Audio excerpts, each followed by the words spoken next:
پول کھل رہا ہے کہ عند ربہم یرزقون، وہ اپنے رب کے ہاں رزق دیے جاتے ہیں. اس دنیا کے اس جسم کے ساتھ ان کو کوئی رزق وغیرہ نہیں مل رہا. شہداء کی میتیں کئی دفعہ کافی دیر سامنے پڑی رہتی ہیں، تو اس جسم کو تو کوئی رزق مل نہیں رہا ہوتا، تو وہاں پر ذرا پول کھل جاتا ہے نا زیادہ جلدی، اس لیے اس کو پیش ہی نہیں کرتے. یہاں اس کو پیش کرتے ہیں، حالانکہ اس کے اندر بھی موجود ہے کہ وَلَٰكِن لَا تَشْعُرُونَ، لیکن تم شعور کوئی نہیں رکھتے. یعنی ان کی زندگی ایسی ہے کہ جس زندگی کا تمہیں شعور کوئی نہیں ہے. تو پھر وہ یہ والی زندگی نہیں، وہ کوئی اور زندگی ہے. وہ کہتے ہیں نہیں جی یہ تم ترجمہ غلط کرتے ہو کہ تم کو زندگی کا شعور نہیں ہے، بلکہ نہیں، وہ زندہ ہیں، تمہیں یہ شعور نہیں کہ وہ زندہ ہیں. وہ کہتے ہیں یہ ترجمہ ہے. ہم کہتے ہیں چلو یہی لے لو کہ وہ زندہ ہیں لیکن ہمیں شعور نہیں کہ وہ زندہ ہے. اگر تو ہوتے نا اسی زندگی کے ساتھ زندہ، تو پھر ہمارے شعور سے مانے کیا چیز تھی؟ پھر تو ہمیں شعور مل جاتا نا، ہمیں نظر آ رہا ہوتا، پتہ چل رہا ہوتا کہ اسی زندگی کے ساتھ زندہ ہے. تو ہمارے شعور سے مانے یہی تو ہے کہ وہ زندگی میں کوئی فرق ہے، تبھی تو ہمارے شعور سے بات مانے ہو گئی. تو مانا بے شک وہ والا کر لیں کہ وہ زندہ ہیں لیکن تمہیں ان کے زندہ ہونے کا شعور نہیں، تب بھی ہمارا موقف ہی ثابت ہوتا ہے. اور مانا بے شک یہ کر لیں کہ ہمیں ان زندگی کا شعور نہیں، تب بھی مانا وہی ثابت ہوتا ہے، موقف وہی ثابت ہوتا ہے جو اشاعت التوحید و سنہ کا ہے. یہاں پر لمبی چوڑی تفصیل جو ہے اس کا تو اب وقت نہیں ہے، اور شاید قاضی تعال محسن صاحب نے سورہ آل عمران کے اندر تفصیل کی بھی ہوگی. تھوڑی سی بات جو ہے وہ بنیادی سی، اور وہ بات ایسی کہ جس کا جواب کبھی بن ہی نہ سکے انشاءاللہ. بس وہ بنیادی سی ایک بات میں کر دیتا ہوں. اللہ رب العزت نے نبی اکرم صلی اللہ علیہ وآلہ وسلم کے لیے قرآن حکیم کے اندر یہ لفظ استعمال فرمایا کہ انک میتون و انہم میتون، اے نبی آپ بھی فوت ہو جانے والے ہیں اور یہ بھی فوت ہو جانے والے ہیں. گویا کہ میت کا لفظ نبی اکرم صلی اللہ علیہ وسلم کے لیے موجود ہے. دیگر انبیاء کے لیے بھی کہ سلام علیہ، تو وہ میں حافظ نہیں ہوں، لفظوں میں کچھ شک ہو رہا ہے. ہاں جی، حضرت یحییٰ علیہ السلام کے متعلق یوم یموتو کا لفظ وہاں پر بھی آتا ہے، اور حضرت عیسیٰ علیہ السلام کے لیے یوم اموتو کا لفظ آتا ہے. تو موت کا لفظ انبیاء کے لیے ثابت ہے. خود حضرت ابراہیم علیہ السلام کہتے ہیں یحیینی و یمیتنی، یحیینی و یمیتنی، یہ لفظ ہے. کوئی حافظ نہیں بیٹھا ہوا؟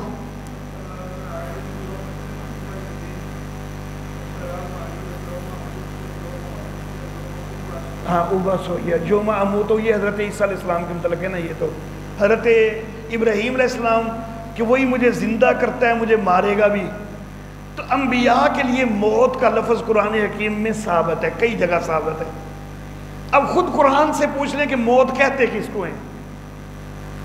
سورۃ الزمر ہے، سورت کا نمبر 39 ہے.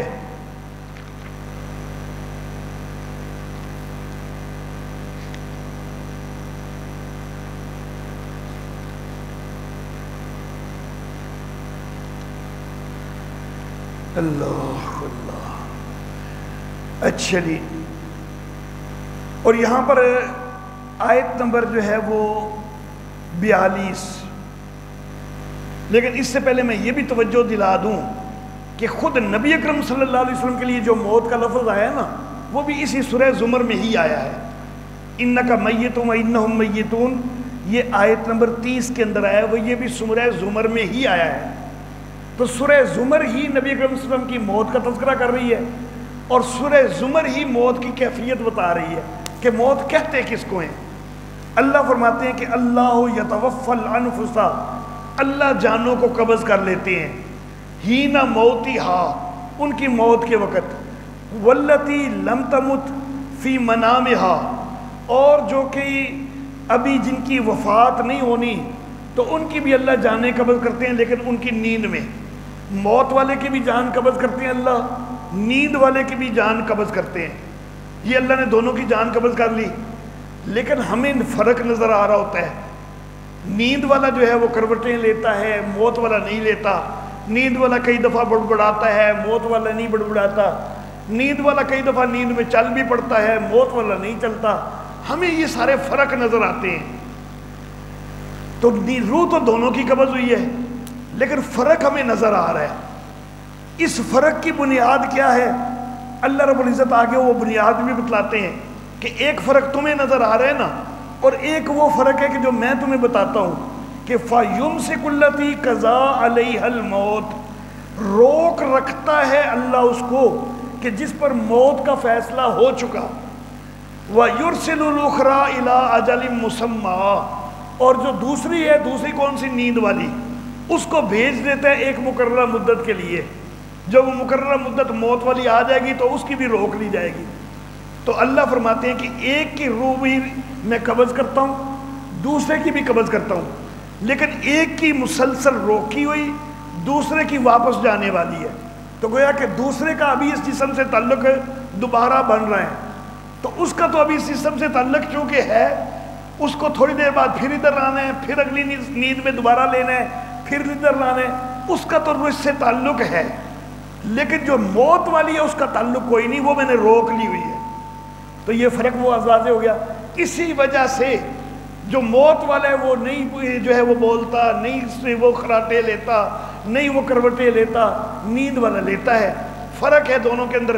روکا تو دونوں کے، قبض تو دونوں کو کیا ہے، لیکن ایک کو قبض کر کے روک لیا ہے، دوسرے کو قبض کرنے کے باوجود بار بار بھیجا بھی جا رہا ہے. ہر نیند میں قبض کیا جاتا ہے، پھر بھیجا جاتا ہے، پھر قبض کیا جاتا ہے، پھر بھیجا جاتا ہے. اللہ اللہ. تو گویا کہ نیند اور موت میں فرق یہ ہوا کہ اگر اللہ روح کو قبض کر کے روک لے تو وہ موت ہوتی ہے، اور اگر دوبارہ بھیج دیں تو وہ نیند ہوتی ہے. اب نبی کے لیے لفظ آیا موت کا کہ نبی کو موت ہے، تو پھر نبی کی بھی روح روکی جائے گی نا. تو پھر یہ کہنا کہ تھوڑی دیر بعد واپس آ جاتی ہے، تو وہ تو اللہ کہتے ہیں نیند والی آتی ہے. گویا کہ تم پھر نبی کی موت کا ہی انکار کر رہے ہو، تم پھر نیند کے قائل ہو، کیونکہ تم تو تھوڑی دیر بعد دوبارہ بھیجنے کے قائل ہو گئے. اور وہ چیز کیفیت جو ہے وہ تو نیند کی کیفیت ہے اللہ کے ہاں. موت کی کیفیت تو ہے کہ روح روک لیتے ہیں اللہ، نہیں واپس بھیجتے. تم کہتے ہو تھوڑی دیر بعد بھیج دیتے ہیں، تو یہ تم نے نیند مانی ہے، تم نے موت کوئی نہیں مانی صحیح طرح. جو موت ہے وہ یہی ہے کہ روح روک لیتے ہیں. اب روکتے کب تک ہیں وہ بھی قرآن سے ہی پوچھتے ہیں، ہم اپنے پاس سے ہم کچھ بات نہیں کرتے. روکتے کب تک ہیں؟ سورۃ المؤمنون، سورۃ المؤمنون کی آیت نمبر 15 اور 16. اس میں پیچھے جو ذکر چلا آ رہا ہے نا، تو وہ ذکر چلا رہا ہے ساری نسل انسانی کا، جس میں نبی بھی ہیں، غیر نبی بھی ہیں. وَلَقَدْ خَلَقْنَا الْإِنسَانَ مِنْ سُلَالَةٍ مِّن طِينٍ. ساری نسل انسانی کا تذکرہ چل رہا ہے، اور ساری نسل انسانی کا تذکرہ کرتے کرتے آگے اللہ فرماتے ہیں کہ ثُمَّ إِنَّكُمْ بَعْدَ ذَلِكَ لَمَيِّتُونَ. آیت نمبر 15 سورہ مومنون، 18واں سپارہ، سورت کا نمبر 23. ثُمَّ إِنَّكُمْ بَعْدَ ذَلِكَ لَمَيِّتُونَ، پھر تم سب نے اس کے بعد مر جانا ہے. یا اللہ مرنے کی کیفیت سورہ زمر میں آپ نے یہ بتائی کہ روح روک لینی ہے، تو یہاں پر بھی یہی کیفیت ہے. ہاں یہی کیفیت ہے. ثُمَّ إِنَّكُمْ يَوْمَ الْقِيَامَةِ تُبْعَثُونَ، پھر تم قیامت والے دن اٹھائے جاؤ گے. تو گویا کہ جو روکی گئی تھی وہ قیامت تک روکی جائے گی. قیامت والے دن واپس آئے تو تب یہ موت بنتی ہے. قیامت سے پہلے واپس آئے تو یا تو وہ معجزانہ طور پر موت کے بعد واپس آئی ہے، اور یا پھر وہ موت ہے ہی نہیں، وہ نیند ہے. بے شک 309 سال بعد بھی آ جائے نا تو وہ نیند ہے. یا پھر اگر حضرت عزیر علیہ السلام کی واپس آئی تو وہ معجزہ ہے. معجزے کا عام معاملات کے اوپر دلیل نہیں بنایا جا سکتا. اور حضرت عیسیٰ علیہ السلام مردوں کو زندہ کرتے تو وہ معجزہ ہے. حضرت موسیٰ علیہ السلام نے کوہ طور پہ جو زندہ کیا ہے، 70 لوگ مارے گئے تھے، دعا کی اور وہ زندہ ہوئے، تو وہ معجزہ ہے. اور ایک بستی کو گرے پڑے ایک نبی نے دیکھا اور اس کے لیے دعا کی اور وہ بستی اٹھ کھڑی ہوئی، زندہ ہوئی، تو وہ معجزہ ہے. تو یہ سارے معجزے ہوتے ہیں، اور معجزہ جو ہے وہ دلیل نہیں بنتا عام معاملات میں. تو جو عام معاملہ ہے وہ یہی ہے کہ نبیوں کے لیے موت ہے، اور موت کہتے ہی اس کو ہیں کہ اللہ جان قبض کر کے روک لیتے ہیں، اور روکتے ہیں یوم القیامت، قیامت کے دن تک، اس سے پہلے تک وہ واپس نہیں آتی، تو یہ موت ہوتی ہے۔ اگر تم یہ نہیں مانتے تو پھر تم نبی کے لیے موت مان ہی نہیں رہے، تم تو نبی کے لیے نیند مان رہے ہو۔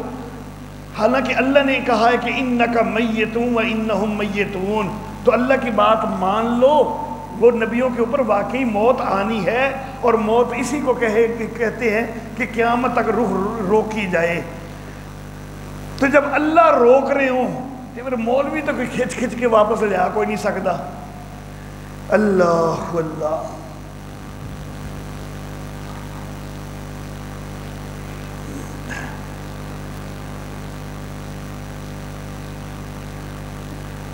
اچھا جی،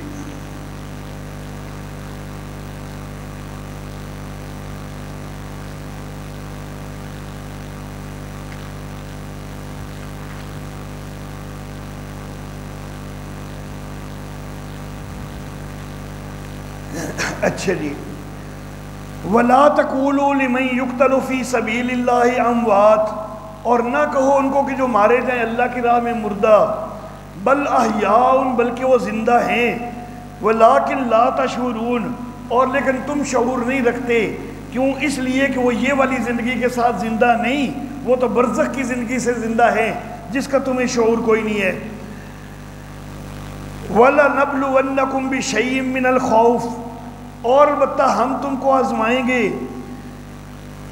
کچھ خوف کے ساتھ اور بھوک کے ساتھ، وَنَقْصٍ مِّنَ الْأَمْوَالِ، اور مالوں کے نقصان کے ساتھ، اور جانوں کے نقصان کے ساتھ، اور پھلوں کے نقصان کے ساتھ، وَبَشِّرِ الصَّابِرِينَ، اور خوشخبری سنا دے صبر کرنے والوں کو۔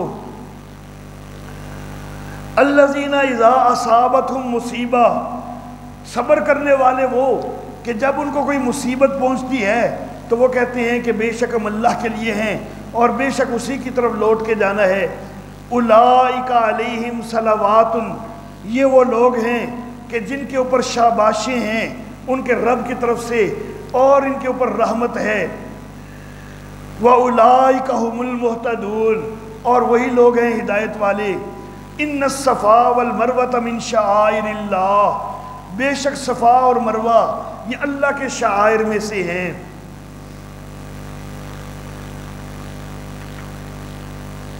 جواب شبہ ثانیہ لکھ لیں اس کے نیچے، جواب شبہ ثانیہ، جی ان الصفا والمروہ کے نیچے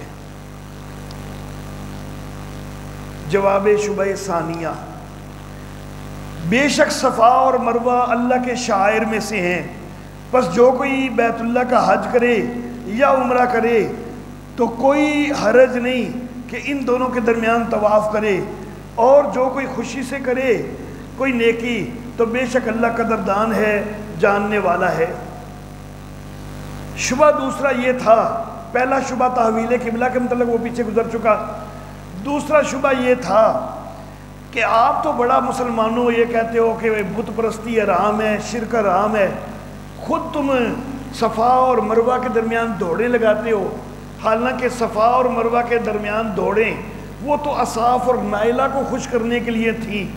اصاف کا بت صفا کے اوپر رکھا ہوا تھا، نائلہ کا بت مروہ کے اوپر رکھا ہوا تھا، تو یہ تو ان کی بندگی کا ایک انداز تھا، تو تم بھی اصاف اور نائلہ کی یہ پوجا تو کر لیتے ہو اور باقی کہتے ہو کہ شرک حرام ہے اور بت پرستی حرام ہے، تو یہ اصاف اور نائلہ کی تعظیم کیوں کرتے ہو؟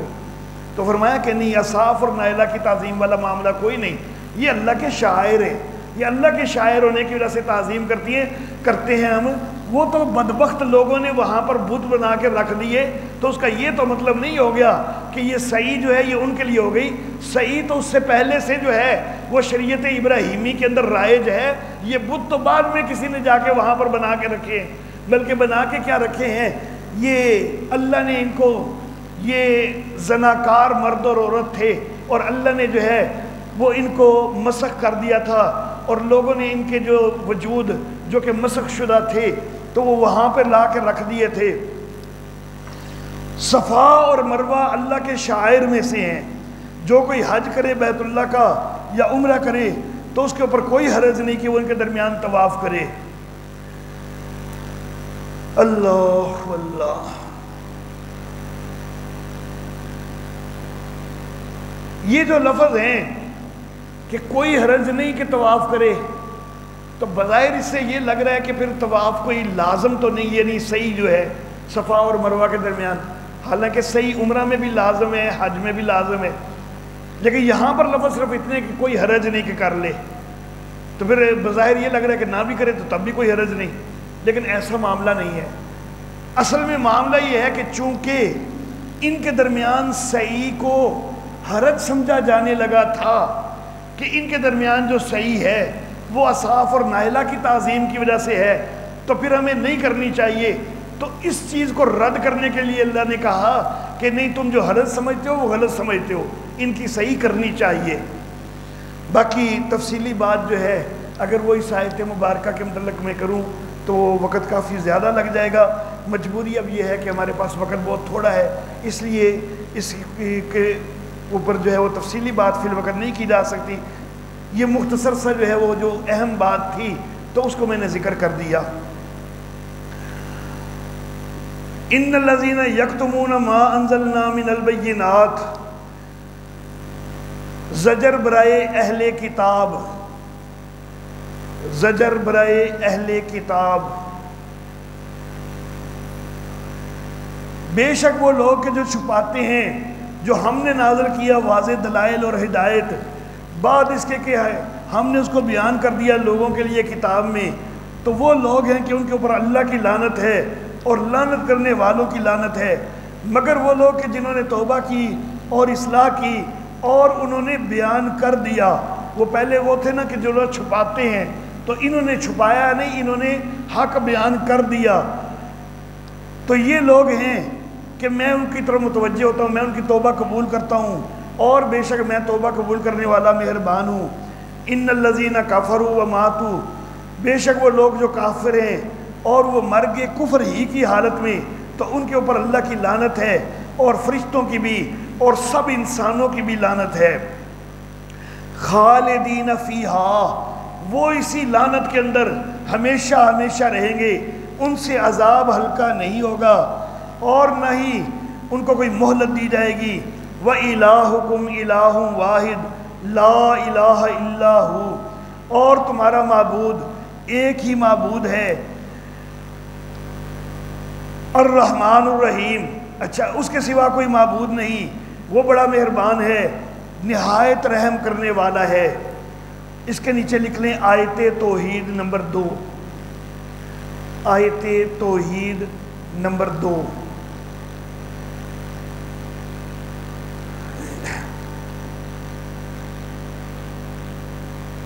سپارے کے پہلے سپارے کے جو ہے وہ دوسرے تیسرے صفحے پر جو آیت آئی تھی وہاں پر لکھوانا یاد نہیں رہا تھا جی، آیت نمبر 21 ہے سورۃ البقرہ کی، یا ایھا الناس اعبدوا ربکم الذی خلقکم، اس کے نیچے لکھنا ہے آیت توحید نمبر 1۔ پہلے حصے کے اندر 2 آیات توحید، ایک یہ والی یا ایھا الناس اعبدوا والی آیت نمبر 21، اور دوسری یہ جو ابھی آئی ہے وَإِلَٰهُكُمْ إِلَٰهٌ وَاحِدٌ، یہ آیت توحید نمبر 2۔ 2 آیات توحید جو ہے وہ دوسرے حصے میں آئیں گی۔ اِنَّ فِي خَلْقِ السَّمَاوَاتِ وَالْأَرْضِ، بے شک آسمانوں کی تخلیق میں اور زمین کی تخلیق میں اور رات اور دن کے بدلنے میں اور کشتی میں کہ جو سمندر کے اندر چلتی ہے، ان چیزوں کے ساتھ جو لوگوں کے لیے نفع والی ہیں، اور جو نازل کیا اللہ نے آسمان سے پانی، پھر اس کے ساتھ زمین کو زندہ کیا اس کے مرنے کے بعد، اور پھیلائے اس زمین کے اندر ہر قسم کے جانور، اور ہواؤں کے چلنے میں اور بادلوں کے مسخر کرنے میں آسمان اور زمین کے درمیان البتہ نشانیاں ہیں لوگوں کے لیے، ان لوگوں کے لیے کہ جو عقل کرتے ہیں۔ وَمِنَ النَّاسِ زجر، زجر، اور لوگوں میں سے وہ ہیں کہ مَن يَتَّخِذُ مِن دُونِ اللَّهِ أَندَادًا، جو کہ اللہ کے ساتھ اوروں کو شریک بنا لیتے ہیں، وہ ان کے ساتھ بھی وہ محبت کرتے ہیں کہ جس طرح کی محبت اللہ کی ہونی چاہیے۔ وہ اللہ کی طرح کی محبت ان کے ساتھ کرتے ہیں، اور وہ والذین آمنوا، لیکن جو ایمان والے ہیں تو وہ تو اللہ کے ساتھ شدید محبت کرتے ہیں، وہ اللہ کی محبت میں بہت آگے بڑھے ہوئے شدید ہیں۔ وَلَوْ يَرَى الَّذِينَ ظَلَمُوا، اور اگر یہ ظالم دیکھیں کہ جس وقت یہ عذاب کو دیکھیں گے، أَنَّ الْقُوَّةَ لِلَّهِ جَمِيعًا، تب ان کو پتہ چل جائے گا کہ طاقت اور قوت تو ساری اللہ ہی کی ہے۔ یہ جن کو کارساز اور مختار سمجھتے رہے، جن کے ساتھ امیدیں وابستہ کرتے رہے، تو وہ تو کچھ بھی نہیں کر سکتے۔ وَأَنَّ اللَّهَ شَدِيدُ الْعَذَابِ، اور اللہ سخت عذاب دینے والا ہے، وہ تو ان کو چھڑا بھی کوئی نہیں سکتے۔ اِذْ تَبَرَّأَ الَّذِينَ اتُّبِعُوا، جب کہ بیزار ہو رہے ہوں گے وہ کہ جو جن کے پیچھے چلا گیا، مِنَ الَّذِينَ اتَّبَعُوا، ان سے بیزار ہوں گے کہ جو پیچھے چلتے رہے، یعنی جو ان کے پیر ہیں وہ بیزار ہو رہے ہوں گے اپنے مریدوں سے، اور وہ عذاب کو دیکھیں گے اور اسباب سارے منقطع ہو چکے ہوں گے، کوئی ان کے لیے نجات کا کوئی سبب باقی نہیں ہوگا۔ وَقَالَ الَّذِينَ اتَّبَعُوا، اور جو پیچھے چلنے والے مرید لوگ ہیں وہ کہیں گے کاش کہ ایک دفعہ ہماری واپسی ہو جائے نا دنیا میں، تو ہم بھی ان سے بیزار ہوں گے جس طرح آج یہ ہم سے بیزار ہو رہے ہیں، جس طرح آج یہ ہماری طرف منہ بھی نہیں کر رہے۔ دنیا میں ہم نے ان کو بڑا جو ہے وہ چڑھایا ہوا تھا، ہم ان کے آگے سجدے تک بھی کرتے تھے، لیکن آج یہ ہمیں پہچاننے سے بھی انکار کر رہے ہیں تو خود بھی جہنم میں ہی، اور ہمیں بھی جہنم میں پہنچایا ہوا ہے، لیکن ہماری بات بھی سننے کے لیے تیار کوئی نہیں۔ کذالک یریہم اللہ، اس طرح اللہ ان کو دکھائے گا ان کے اعمال، ان کو حسرت دلانے کے لیے، اور وہ نہیں نکل سکیں گے آگ سے۔ یا ایھا الناس، نفی تحریمات خود ساختہ، نفی تحریمات خود ساختہ۔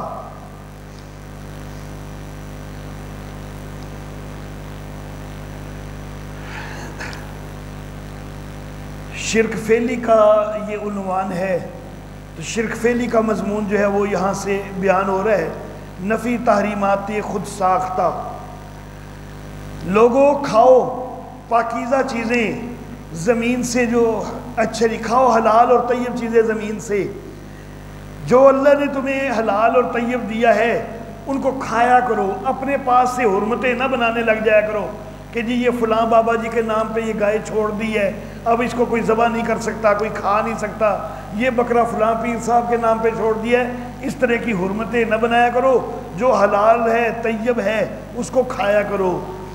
وَلَا تَتَّبِعُوا خُطُوَاتِ الشَّيْطَانِ، شیطان کے قدموں کی پیروی نہ کرو، یہ شیطان تمہیں پٹیاں پڑھاتا ہے کہ بابوں کے نام پہ چھوڑ دو، پیروں کے نام پہ چھوڑ دو۔ إِنَّهُ لَكُمْ عَدُوٌّ مُّبِينٌ، وہ تو تمہارا واضح دشمن ہے، کھلا دشمن ہے، تو اس نے تو تمہیں غارت کرنا ہے، جہنم رسید کرنے کے لیے کوششیں کرنی ہے، تو اس نے تو تمہیں ایسی پٹیاں ہی پڑھانی ہے۔ إِنَّمَا يَأْمُرُكُم بِالسُّوءِ، بے شک وہ تم کو برائی کا حکم دیتا ہے، وَالْفَحْشَاءِ، اور بے حیائی کا حکم دیتا ہے، وَأَن تَقُولُوا عَلَى اللَّهِ مَا لَا تَعْلَمُونَ، اور یہ کہ تم اللہ کے متعلق وہ کہو جو تم جانتے نہیں۔ عربوں کے اندر ایک بے حیائی اس حد تک بھی تھی کہ بیت اللہ کا طواف کرتے تو ننگے طواف کرتے، تو اس حد تک بے حیائی کے اندر شیطان نے ان کو مبتلا کیا ہوا تھا۔ تو شیطان تو تمہارا دشمن ہے، اس نے تو تمہیں برائی اور بے حیائی کا ہی حکم دینا ہے۔ وَإِذَا قِيلَ لَهُمُ اتَّبِعُوا، شکوہ، اور جب ان سے کہا جائے کہ پیروی کرو ما انزل اللہ، اس کی کہ جو اللہ نے نازل کیا، تو وہ کہتے ہیں کہ بلکہ ہم پیروی کریں گے اس کی کہ جس کے اوپر ہم نے اپنے آبا کو پایا۔ اَوَلَوْ كَانَ آبَاؤُهُمْ لَا يَعْقِلُونَ شَيْئًا، اگرچہ ان کے آبا جو ہیں وہ کچھ بھی عقل نہ رکھتے ہوں، وَلَا يَهْتَدُونَ، اور نہ ہی وہ ہدایت والے ہوں، وَمَثَلُ الَّذِينَ كَفَرُوا، اور مثال ان کی کہ جو کافر ہیں، كَمَثَلِ الَّذِي يَنِيقُ بِمَا لَا يَسْمَعُ، اس کی مثال ہے کہ جو اس کو پکارتا ہے کہ جو نہیں سنتا مگر صرف ایک پکار اور ایک آواز، یعنی ایسے ہے کہ جیسے کوئی جانور ہو، تو جانور صرف آواز سن تو لیتے ہیں، پتہ ان کو کچھ نہیں چلتا کہ کیا کہا جا رہا ہے، تو یہ بھی جس جو اللہ کے سوا جو دوسروں کو پکارتا ہے نا، تو وہ ایسے ہی ہے۔ سُمٌّ بُكْمٌ عُمْيٌ، اچھا جی، تو جو کافر ہیں تو وہ ایسے ہی ہے کہ اے نبی آپ ان کو بلاتے بھی ہیں تو وہ پکار کو سنتے نہیں ہیں، جانوروں کی طرح ہیں، بہرے ہیں، گونگے ہیں، اندھے ہیں، فہم لا یاقلون، وہ عقل کوئی نہیں کرتے۔ یا ایھا الذین آمنو، اعادہ مضمون نفی تحریمات خود ساختہ، اعادہ مضمون نفی تحریمات خود ساختہ۔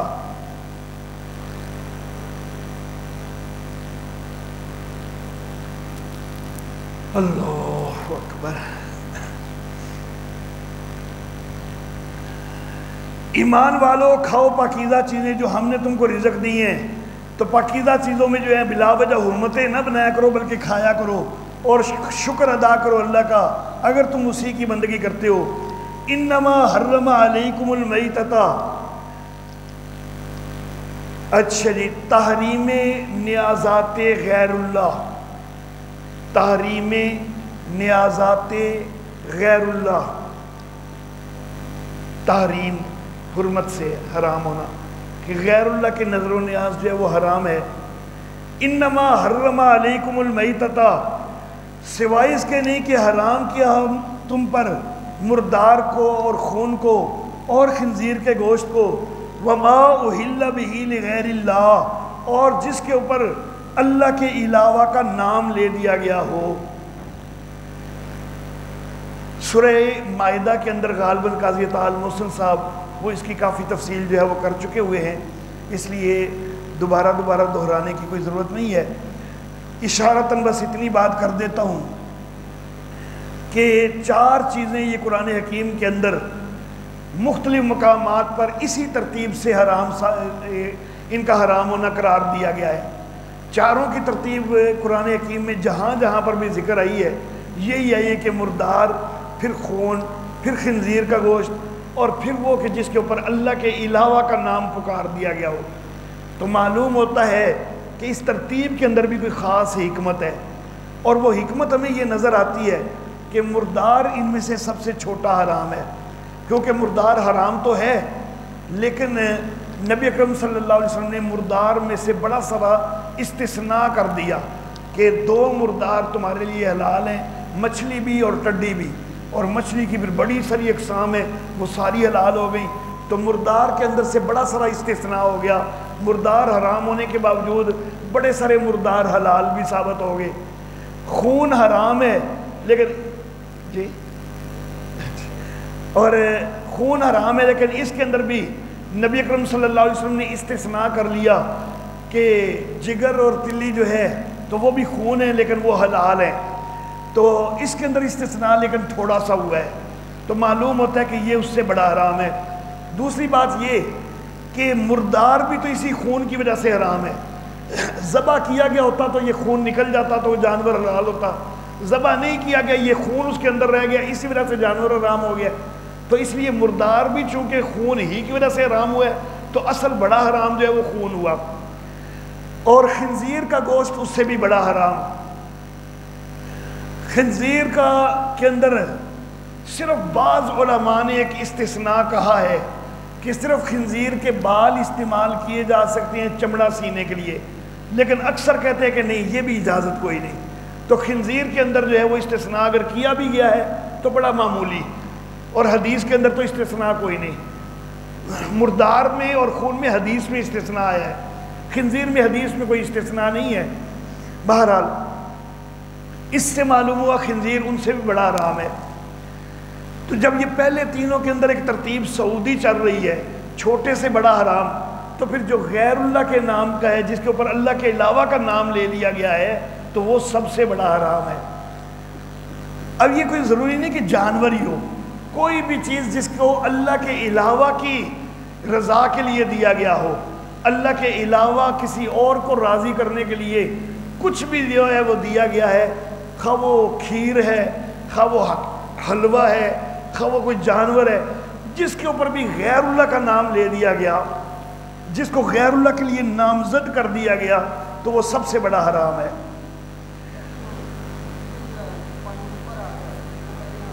ہاں وہ صرف ایک جو مچھلی ہے اس کو تافی کہا جاتا ہے اصطلاح میں، کہ جس کے مرنے کا کیفیت ہمیں معلوم نہ ہو کہ وہ کس طرح ہلاک ہوئی ہے، اور وہ تیر کے پانی کے اوپر آ جائے، صرف وہ والی ایک مچھلی حرام ہے، باقی مچھلی کی ساری اقسام حلال ہے۔ تو طافی مچھلی جو ہے بس وہ حرام ہوتی ہے۔ اچھا جی، فَمَنِ اسْتُرَّ غَيْرَ بَاغٍ، بس جو کوئی لاچار ہو جائے، نہ وہ زیادتی کرنے والا ہو، نہ حد سے بڑھنے والا ہو، تو اس کے اوپر کوئی گناہ نہیں، بے شک اللہ بخشنے والا مہربان ہے۔ یعنی اگر مرنے کے قریب ہو گیا ہے، لاچار ہو گیا ہے، کوئی چیز حلال کھانے والی پاس کوئی نہیں، تو پھر جو ہے وہ حرام میں سے کچھ نہ کچھ کھا لے۔ لیکن اگر ایک چھوٹا حرام موجود ہے، ایک بڑا حرام ہے، تو پھر چھوٹے حرام میں سے کھائے، بڑے حرام میں سے نہ کھائے۔ بے شک اللہ بخشنے والا مہربان ہے۔ ان الذین یکتمون، بے شک وہ لوگ جو چھپاتے ہیں جو کہ اللہ نے نازل کیا کتاب میں، اور اس کے بدلے تھوڑا مول خریدتے ہیں، اولئک ما یاکلون فی بطونہم الا النار، وہ نہیں کھاتے اپنے پیٹوں میں مگر آگ ہی، وہ اپنے پیٹوں میں آگ بھر رہے ہیں، کوئی رزق نہیں بھر رہے۔ وَلَا يُكَلِّمُهُمُ اللَّهُ يَوْمَ الْقِيَامَةِ، قیامت والے دن اللہ ان سے کلام تک بھی نہیں کرے گا، یعنی ان کے لیے کوئی رحمت شفقت والا معاملہ نہیں ہوگا، اور نہ ان کو پاک کرے گا، اور ان کے لیے دردناک عذاب ہے۔ اولئک الذین اشتروا الضلالۃ، یہ وہ لوگ ہیں کہ جنہوں نے گمراہی خرید لی ہدایت کے بدلے، اور عذاب خرید لیا مغفرت کے بدلے، بخشش کے بدلے، پس کیا وہ صابر ہیں آگ کے اوپر؟ ذالک بأن اللہ، یہ اس لیے کہ اللہ نے کتاب نازل کی ہے حق کے ساتھ، وَإِنَّ الَّذِينَ اخْتَلَفُوا فِي الْكِتَابِ، اور بے شک وہ لوگ کہ جنہوں نے کتاب میں اختلاف کیا ہے وہ دور کی ضد میں ہیں۔ لَيْسَ الْبِرَّ أَن تُوَلُّوا وُجُوهَكُمْ، نیکی یہی نہیں ہے کہ تم اپنے چہروں کو پھیرو مشرق اور مغرب کی طرف، اور لیکن نیکی تو اس کی ہے کہ جو ایمان لائے اللہ پر اور آخرت کے دن پر اور فرشتوں پر اور کتابوں پر اور نبیوں پر، اور مال کو دے اللہ حب ہی، اس کی محبت میں، قریبیوں کو اور یتیموں کو اور مسکینوں کو اور مسافروں کو اور مانگنے والوں کو، اور گردنیں چھڑانے میں بھی مال خرچ کرے، اور نماز قائم کرے، زکوٰۃ ادا کرے، اور وہ لوگ کہ جو اپنے عہد کو پورا کرنے والے ہوں جب وہ عہد کر لیں، اور جو صبر کرنے والے ہیں سختی میں اور تکلیف میں اور جنگ کے دوران۔ اولئک الذین صدقوا، یہ لوگ ہیں کہ جنہوں نے سچ کر دکھایا، واولئک هم المتقون، اور یہ پرہیزگار ہیں۔ تو نیکی تو ساری اصل ان کی ہے، صرف مشرق اور مغرب کی طرف رخ کر لینا یہ کوئی کامل نیکی نہیں ہے۔ کامل نیکی تب ہے جب یہ ساری صفات اپنے اندر پیدا کی گئی ہوں۔